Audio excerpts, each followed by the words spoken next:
تو میں نے حدیث پڑھی تو پتا چلا گدھا تو یہ منظور ہی نہیں کر رہا کہ کسی قادیانی کو گدھا کہا جائے. کیوں؟ اس نے کہا گدھا ضرور ہوں مگر ختم نبوت کا منکر نہیں ہوں. لم یبقا من نسل جدی غیری ولا من الانبیاء غیروں کا. اگر آپ نے ابھی تک ہمارے اس چینل کو سبسکرائب نہیں کیا تو جلدی جلدی اس کو سبسکرائب بھی کر دیں اور ساتھ ہی بیل آئیکن کا بٹن ہے اسے بھی دبا دیں تاکہ ہر نئی آنے والی خوبصورت ویڈیو آپ تک پہنچ سکے. السلام علیکم ورحمۃ اللہ وبرکاتہ. لبیک یا رسول اللہ صلی اللہ علیہ وسلم. اب اس کو میں تھوڑا سا بیان کر کے چونکہ باقی ثنا خان بھی رہتے ہیں کہ یہ عشق رسول صلی اللہ علیہ وسلم پوری کائنات میں ہے. اگر محروم ہیں تو کچھ بندے محروم ہیں ورنہ جانوروں میں بھی ہے, پہاڑوں میں بھی ہے, ہر چیز میں ہے. آیت کائنات کا معنی دریاب تو نکلے ہیں تیری تلاش میں قافلہ ہے رنگ و بو. انسان تو انسان ہے, مینا کا میدان ہے. مشکات شریف میں حدیث شریف ہے ہمارے آقا صلی اللہ علیہ وسلم جب قربانیوں کو ذبح کرنے کے لیے ہاتھ میں چھری لے کے کھڑے ہوئے تو ایک لائن میں اونٹنیاں کھڑی تھیں. ان کی تعداد 60-80 تک بیان کی جاتی ہے. آپ جانتے ہو کہ جب چھری جانور دیکھتا ہے تو ڈرتا ہے. عید قربان کا وقت ہوتا ہے, قصاب چھری لے کے آگے بڑھتا ہے, جانور اسے دیکھ کے بھاگتا ہے. اسے اتنا پتا ہے کہ یہ چھری ہے, یہ خطرناک ہے, یہ چلتی ہے تو خون نکلتا ہے, جان نکلتی ہے. لیکن مینا کے میدان میں چشم فلک نے عجیب منظر دیکھا کہ جب ہمارے آقا علیہ السلام چھری لے کر کھڑے ہوئے فَتَفِقْنَا يَزْدَلِفْنَا إِلَيْهِ بِأَيَّتِهِنَّ جَبْدَوْ. ان اونٹنیوں نے لائن توڑ دی اور ہر اونٹنی دوسری سے اپنی گردن آگے نکال رہی تھی تاکہ رب کے نبی اپنے ہاتھ سے مجھے پہلے ذبح فرمائے. تو جن کے ہاتھ کی چھری سے جانور اتنا پیار کریں تو ان کے نام پر جان دینے میں مومن کتنا پیار کرتا ہوگا. فَتَفِقْنَا يَزْدَلِفْنَا إِلَيْهِ بِأَيَّتِهِنَّ يَبْدَوْ. جھرمٹ ہوا قریب, سارے جانور لائن توڑ کر اونٹنیاں سرکار کے ارد گرد آ کر ہر ایک اونٹنی دوسری سے اپنے گردن آگے کر رہی ہے. نشود نصیب دشمن کے شود ہلاک کے تیغت سرے دوستان سلامت کہ تو خنجر آزمائی. ہم آہوان صحرا سر خود نہادہ برکف با امید آنکہ روزے بشکار خواہی آمد. جنگل کے سب ہرنوں نے اپنی گردنیں ہتھیلیوں پہ رکھی ہوئی ہیں. کسی دشمن کا یہ نصیب نہ ہو کہ آپ کا خنجر اسے نصیب ہو جائے. ہم نے زندگی بھر اپنا سر اسی خنجر کے لیے تو سنبھال کے رکھا ہے. آج ویسٹ کو خبر نہیں اور وہ ریلیجیس فریڈم کے نام پر برابری کا تقاضا کرتا ہے کہ سب کو ایک جیسا سمجھو. جو ختم نبوت کا ماننے والا ہے اور جو ختم نبوت کا منکر ہے ان کو ایک جیسا سمجھو. تو یہ نظریہ حیوانوں نے نہیں مانا, انسان کیسے مانیں گے؟ جانور. بلکہ اس میں ایک اگلی سوچ بھی ہے جو یہ کہتے ہیں سیرت بیان کرتے ہوئے ان کے بھی 2 ہاتھ ہمارے بھی 2 ہاتھ, ان کے بھی 2 قدم ہمارے بھی 2 قدم. تو میں کہتا ہوں یہ سیرت کا جو سبق تم سناتے ہو اس کی تفصیل کبھی مینا کی اونٹنیوں سے پوچھ لو کہ ہاتھ میں فرق ہوتا ہے.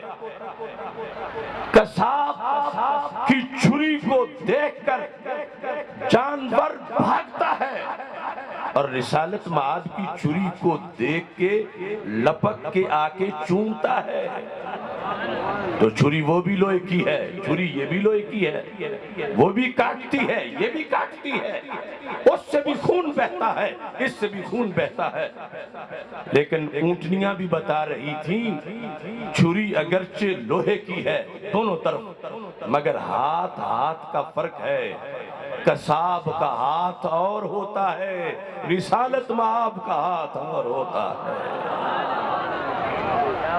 جانور اس قدر محبت رکھتے ہیں، اتنا عشق ہے، یہ اس لیے کہ آج ہم سوچیں کہ ہم اگر کوئی انسان عشق مصطفیٰ صلی اللہ علیہ وسلم سے خالی ہے تو وہ کیا شے ہے، جبکہ یہ دولت تو اگر جانوروں میں آئی انہیں بھی اس نے ممتاز کیا۔ البدایہ والنہایہ میں حدیث ہمار کے نام سے ایک پورا باب ہے۔ ہمار کہتے ہیں گدھے کو، لیکن گدھے کی نسبت بھی جب ہمارے نبی علیہ السلام کے عشق کی طرف ہو جائے پھر حدیث کی کتابوں میں اس کے بھی باب ہوتے ہیں، اور پھر ممبروں پہ اس گدھے کو بھی سلام کیا جاتا ہے۔ ہمار دراز گوش گدھا مبارک خیبر فتح ہوا، ہمارے آقا صلی اللہ علیہ وسلم کے پاس جو جانور پیش کیے گئے ان میں ایک سیاہ رنگ کا گدھا تھا، اور ہمارے آقا صلی اللہ علیہ وسلم انسانی عاشقوں کو نہ پہچانے، آپ تو جس بھیس میں عاشق ہو پہچان جاتے ہیں۔ میرے آقا صلی اللہ علیہ وسلم نے اس دراز گوش سے عربی میں گفتگو شروع فرما دی، اور عاشق انپڑھ نہیں ہوتا، وہ جس بھیس میں ہو اس کو رب نواز دیتا ہے۔ تو اس دراز گوش نے بھی عربی بولنا شروع کر دی، سرکار گفتگو کرتے ہیں وہ گفتگو کرتا ہے۔ البدایہ کے اندر اس کے یہ لفظ لکھے ہیں، کہتا ہے اخرج اللہ من نسل جدی ستین ہمارا کلہم لم یرکبہم الا نبی، کہا محبوب صلی اللہ علیہ وسلم میں کوئی عام سا گدھا نہیں ہوں، میں بڑا خاندانی گدھا ہوں، میری بڑی خصوصیات ہیں، سپیشلائزیشن ہے میری۔ کس لحاظ سے؟ دنیا داری کے لحاظ سے نہیں، نبیوں کی خدمت کے لحاظ سے۔ اخرج اللہ من نسل جدی ستین ہمارا، رب نے جو میرا جد اعلیٰ اوپر گدھا ہے اس کی نسل سے 60 گدھے پیدا کیے مختلف زمانوں میں، نسل در نسل۔ کا ہماری خصوصیت یہ ہے کہ ہمارے خاندان کے جو بھی گدھے ہیں ان کی پشت پہ کماروں نے نہیں رب کے پیاروں نے سواری کی ہے۔ لم یرکبہم الا نبی، صرف نبی سواری کرتے رہے۔ ہم وہ خاندان ہیں گدھوں کا کہ جن کی پشت کو یہ سعادت ملی کہ ان کی پشت پر رب کے نبی سواری کرتے رہے۔ اگلا جملہ بڑا قابل غور ہے، آج اگر انسان ہو کے کوئی عقیدہ ختم نبوت سے محروم ہے تو اسے سوچنا چاہیے کہ وہ ڈنگروں سے کتنا بدتر ہے۔ کیوں؟ اگر میں کہوں کہ قادیانی گدھا ہے اور کوئی کہے تم نے یہاں آ کے قادیانیوں کو گدھا کہا اور ہم ایف آئی آر کاٹتے ہیں، تو میں کہتا ہوں پہلے مجھے گدھے سے تو پوچھ لینے دو کہ اسے یہ منظور بھی ہے یا نہیں۔ تو میں نے حدیث پڑھی تو پتہ چلا گدھا تو یہ منظور ہی نہیں کر رہا، یہ کسی قادیانی کو گدھا کہا جائے۔ کیوں؟ اس نے کہا گدھا ضرور ہوں مگر ختم نبوت کا منکر نہیں ہوں۔ لم یبقى من نسل جدی غیری ولا من الانبیاء غیروں کا۔ گدھا ہو کے کہنے لگا محبوب میرے ان 60 گدھوں میں سے سوائے میرے کوئی نہیں بچا۔ 59 نبیوں کی خدمت کر کے دنیا سے چلے گئے ہیں۔ ان خدمت گار گدھوں میں جو نبیوں کے خدمت گار تھے، میں آخری ہوں، اور محبوب نبیوں میں آپ آخری ہیں۔ یہ عشق جانوروں تک، یہ پیار جانوروں تک، یہ حقیقت کائنات میں گدھا بھی سمجھ گیا تو جسے اب بھی سمجھ نہ آئی وہ پھر کس درجے میں ہے؟ گدھا کہنا تو گدھے کی توہین ہے، کیونکہ گدھا تو ختم نبوت کا عقیدہ رکھتا ہے۔ البدایہ والنہایہ حدیث حمار کے تحت یہ لفظ موجود ہیں، لم یبقى من نسل جدی غیری ولا من الانبیاء غیروں کا، نبیوں میں آپ آخری ہیں، اور ان خدمت گار گدھوں میں دراز گوش مبارک جو نبیوں کی خدمت کرنے والے ہیں، میں آخری ہوں۔ قد کنت اتوقع ان ترکبنی، کہا کہ میں بلا وجہ آج نہیں مل پڑا، میں نے بڑی دیر اس ملاقات کی توقع کی تھی۔ قد کنت اتوقع، یہ لفظ توقع جو تم بولتے ہو اس سے مضارع ہے، مجھے توقع تھی کہ میری آپ سے ملاقات ضرور ہوگی، اور مجھے یہ تمنا تھی کہ ملاقات ہوگی تو میری پشت پہ نبی آخر الزمان ضرور بیٹھیں گے۔ میں اس پیار میں جیتا رہا ہوں۔ اب یہاں اگلا سبق بہت زیادہ قابل غور ہے۔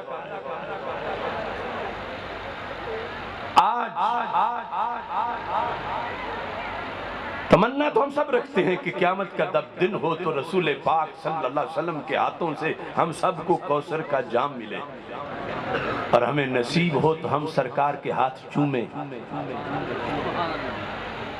اور ہمیں اس لحاظ سے اپنے عقیدے کی صداقت کی بنیاد پر یقین کی حد تک ہے، ادھر اس دراز گوش کو صرف توقع تھی کہ میری پشت پہ وہ بیٹھیں گے، اس نے تیاری کتنی کی، اہتمام کتنا کیا، کب تک اس نے ظلم و ستم کا سامنا کیا۔ آج اگر ہم کہیں کہ قادیانی سے ہاتھ مت ملاؤ، اگر چاہتی ہو کہ کل سرکار نگاہ رحمت سے دیکھیں، قادیانی کے ڈیرے پہ مت جاؤ، اس خنزیر کو مت بلاؤ، اس بنیاد پر کہ آج بھی حضرت محمد مصطفیٰ صلی اللہ علیہ وسلم اپنے روضہ پاک میں زندہ و تابندہ ہیں، اور ہر امتی کو دیکھ رہے ہیں کہ وہ ختم نبوت کانفرنس میں بیٹھا ہے یا کسی قادیانی کی گود میں بیٹھا ہے، سرکار دیکھ رہے ہیں۔ اب تمنا پیار کی اور توقع تو سب کو ہوتی ہے، لیکن اس جانور سے ہم نے سبق سیکھنا ہے کہ اس کا انتظام پھر کتنا کرنا ہوتا ہے۔ کہتا وَقَدْ كُنْتُ قَبْلَكَ لِرَجُلٍ يَهُودِيٍ، آج ہم کہتے ہیں زندگی گزارنی ہے، کاروبار کرنا ہے، رشتہ داری ہے، اب یہ مولوی ہم پہ پابندیاں لگا رہے ہیں، اسے بھی نہ بٹھاؤ، اسے بھی نہ بٹھاؤ، اسے بھی نہ بٹھاؤ۔ میں کہتا ہوں ہم تو کتنے آزاد ہیں اس جانور کے مقابلے میں کہ جس جانور کو رسی سے باندھا گیا ہے اور ہے بے زبان، نہ خود کھا سکتا ہے نہ کہیں جا سکتا ہے، اور ہے یہودی کا۔ تو سرکار سے کہنے لگا محبوب عاشق تو میں آپ کا تھا، اب اس نے مجھے خریدا اس لیے تھا کہ وہ مجھ پہ سواری کرے گا، اور میں آپ سے عشق کر بیٹھا تھا، میں نے عہد کیا تھا کہ اس پلید کو میں اپنی پشت پہ نہیں بیٹھنے دوں گا، کیونکہ میں نے تو نبیوں کے سردار کو بٹھانا ہے۔ دیکھو اس جانور کا جذبہ، اس جانور کی غیرت۔ کہتا وَقَدْ كُنْتُ أَعْصُرُ بِهِ عَمَدًا، اب وہ مجھے اس لیے رکھے ہوئے تھا کہ اس نے مجھ پہ بیٹھ کے کہیں جانا ہے، بوجھ لادنا ہے۔ کہتا ہے جب بھی وہ مجھ پر بیٹھنے لگتا تھا تو میں جان بوجھ کے پھسل کے گرتا تھا اور اسے نیچے گرا دیتا تھا۔ اعصر بہ آمادہ۔ اور یہ تو تم دیہاتی ماحول میں جانتے ہو، اکثر کو تجربہ ہے، زمینداروں کے پاس بھی گدھے ہوتے ہیں کہ اگر اس کی نیت نہ ہو کہ اس کے اوپر کوئی چارہ لادے تو یہ نہیں لادنے دیتا، اور کچھ تو اتنے ماہر ہوتے ہیں کہ اپنی پشت ٹیڑھی کر کے رکھتے ہیں، لادا سب جاتا ہے تو سیدھے ہوتے ہیں تو سب نیچا گرا دیتے ہیں۔ لیکن کچھ گدھے ستاتے ہیں کاشتکاروں کو، کمہاروں کو، اور کچھ پڑھاتے ہیں وفاداروں کو۔ وَقَدْ كُنْتُ أَعْصُرُ بِهِ آمَادًا۔ میں نے طے کیا ہوا تھا، میں نے اسے بیٹھنے نہیں دینا، اب میں اپنی جگہ پہ قائم رہوں تو وہ مجھ پہ بیٹھے۔ وہ جب بیٹھنے کی تیاری کرتا تھا میں پھسل جاتا تھا، وہ نیچے گر پڑتا تھا۔ یہ سرکار کو وہ اپنی داستان سنا رہا ہے خیبر میں۔ کہتا ہے میرے محبوب صلی اللہ علیہ وسلم میں نے اس پر بڑی تکلیفیں، مصیبتیں جھالی ہیں کہ جب میں اسے گراتا تھا وہ مجھے چھوڑتا نہیں تھا، وہ مجھے سزا دیتا تھا۔ پہلی سزا کیا تھی؟ کانا یجیع بطنی، وہ مجھے بھوکا رکھتا تھا کہ چونکہ تم نے مجھے گرایا ہے لہذا میں تجھے کچھ بھی کھانے نہیں دوں گا۔ یجیع بطنی، وہ میرے پیٹ کو چارہ نہیں ڈالتا تھا مجھے، میں بھوکا رہتا تھا، یہاں تک کہ جب اسے لگتا تھا کہ یہ مر جائے گا تو میرا نقصان ہو جائے گا، پھر کچھ دیتا تھا چارہ یا پانی۔ اور پھر صرف یہی نہیں سزا تھی، وَيَضْرِبُ الظَّهْرِ، وہ میری پشت پہ ڈنڈے بھی مارتا تھا۔ عشق نبی میں جانور ڈنڈے بھی کھا لے، عشق نبی میں بھوک بھی کاٹ لے، تو کیا یہ جو خیر الامت کا فرد ہے اس کے لیے یہ کوئی بڑا کام ہے؟ ان کی محبت میں سال ہا سال تک وہ جانور کہتا ہے کہ میں ڈنڈے کھاتا رہا مگر میرے محبوب میں نے اپنی پشت پلید نہیں ہونے دی، میں نے اپنی پشت پہ اس پلید کو نہیں بیٹھنے دیا، اس واسطے کہ میں نے آپ کو بٹھانا تھا۔ میرے آقا صلی اللہ علیہ وسلم فرمانے لگے قد سمیتک یافور، اب میری بات سن، میں نے تیرا نام یافور رکھا ہے۔ یافور کہ اتنا نوازا گیا، حالانکہ گدھا حماقت کا حوالہ ہوتا ہے، اور یہ ایسا تھا کہ سرکار دو عالم صلی اللہ علیہ وسلم جب فرماتے تھے کہ فلاں صحابی کو بلا کے لے آؤ، اسے یہ بھی پتا تھا کہ اس صحابی کا گھر کس محلے میں ہے، کس گلی میں ہے، اور گھر کہاں ہے، اور اس گھر میں اگر کئی مرد ہیں تو وہ کون ہے جسے میرے نبی علیہ السلام نے بلایا ہے۔ وہ جاتا تھا، ویسے تو گدھوں کی دلتے مشہور ہوتے ہیں، پچھلی ٹانگیں مارتے ہیں، لیکن عاشق ادب خود ہی سیکھ جاتے ہیں۔ یہ جہاں جاتا تھا سر کے ساتھ دروازے کو دستک دیتا تھا، جب باہر نکلتا تو پہچانتا تھا کہ یہ وہی ہے جنہیں سرکار نے بلایا، پہچان کے کہتا تھا عجیب سر کے ساتھ اشارہ کر کے کہ آیا ہے بلاوا تجھے دربار نبی سے۔ اس نے پیار کیا، سرکار نے یافور نام رکھا، اور یافور نام رکھنے کے بعد سرکار نے پکارا، آخر لبیک والوں کو نعرہ بھی تو ملنا تھا، فرمایا یا یافور، اس نے کہا لبیک یا رسول اللہ، لبیک لبیک لبیک یا رسول اللہ، لبیک لبیک لبیک یا رسول اللہ، لبیک لبیک لبیک یا رسول اللہ، لبیک لبیک لبیک یا رسول اللہ، تاجدار ختم نبوت۔ اب یہاں یہ صورتحال، چلو آگے کمینگی میں کتا ہے، لیکن یہاں پہنچ کے تو وہ بھی ایسا کارکن بنا۔ مستطرف میں موجود ہے کہ منگولوں کا جلسہ ہو رہا تھا اور ان میں سے کچھ نصرانی بن چکے تھے۔ وہ جو گفتگو کر رہا تھا اس نے سمجھا کہ یہاں سارے ہماری برادری کے بیٹھے ہوئے ہیں، حضرت محمد مصطفیٰ صلی اللہ علیہ وسلم کا تو کوئی دیوانہ نہیں ہے۔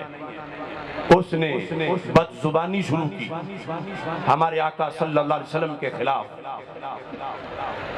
قریب کتا باندھا ہوا تھا، کتا بھی گستاخی سن نہ سکا۔ اس نے بتایا کہ ان کے کارکن ہر جگہ پہ ہوتے ہیں۔ اب کتا اچھلا، اس نے اس بک بک کرنے والے کے منہ پہ پنجہ مارا اور اسے زخمی کر دیا۔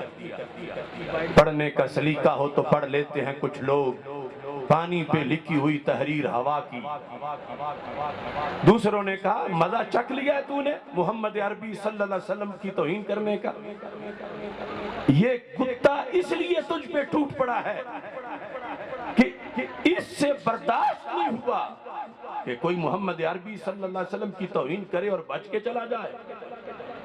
یہ اس لیے تجھ پہ حملہ آور ہوا ہے۔ تو وہ بڑا ہوشیار تھا۔